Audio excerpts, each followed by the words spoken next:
पालघर जिल्ह्यातील बोईसर येथील विराज प्रोफाईल या स्टील उद्योगाच्या नियोजित विस्तारीकरण प्रकल्पाविरोधात स्थानिक नागरिकांनी भर उन्हात जन आक्रोश मोर्चा काढला। प्रदूषण नियंत्रण मंडळाकडून 8 एप्रिल रोजी होणारी पर्यावरण मंजुरीसाठीची जनसुनावणी रद्द करण्याची प्रमुख मागणी यावेळी करण्यात आली। या मोर्चामध्ये शेकडो नागरिक सहभागी झाले होते। आंदोलकांनी विराज कंपनी विरोधात जोरदार घोषणाबाजी करून बोईसर चिल्हार रस्त्यावरील वाहतूक काही वेळ रोखून धरली। मोर्चादरम्यान कोणताही अनुचित प्रकार घडू नये यासाठी मोठा पोलीस बंदोबस्त तैनात करण्यात आला होता।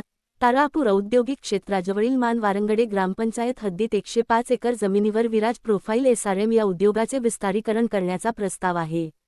यासाठी महाराष्ट्र प्रदूषण नियंत्रण मंडळ तारापूर-2 कार्यालयामार्फत 8 एप्रिल रोजी पर्यावरणीय मंजुरीसाठी कंपनीच्या हाथीगेट परिसरात जनसुनावणी आयोजित करण्यात आली आहे।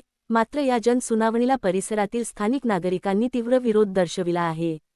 मानवारंगडे ग्रामपंचायत ही पेसा ग्रामपंचायत असून या ग्रामपंचायतीच्या ग्रामसभेची परवानगी न घेता एकतर्फी आणि जबरदस्तीने जनसुनावणी आयोजित आल्याचा आरोप स्थानिक संघर्ष समितीने केला आहे। विराज प्रोफाईल उद्योगाच्या विस्तारीकरणाविरोधात शनिवारी मान ग्रामपंचायत ते विराज प्रोफाईल कंपनीचे हाथीगेटपर्यंत मोर्चा काढण्यात आला। या मोर्चामध्ये सर्वपक्षीय राजकीय पदाधिकारी, सामाजिक कार्यकर्ते आणि स्थानिक ग्रामस्थ मोठ्या संख्येने उपस्थित होते। मोर्चामध्ये सामील झालेल्या नागरिकांनी बोईसर चिल्हार मार्ग काही वेळ रोखून धरल्याने वाहतूक ठप्प झाली होती।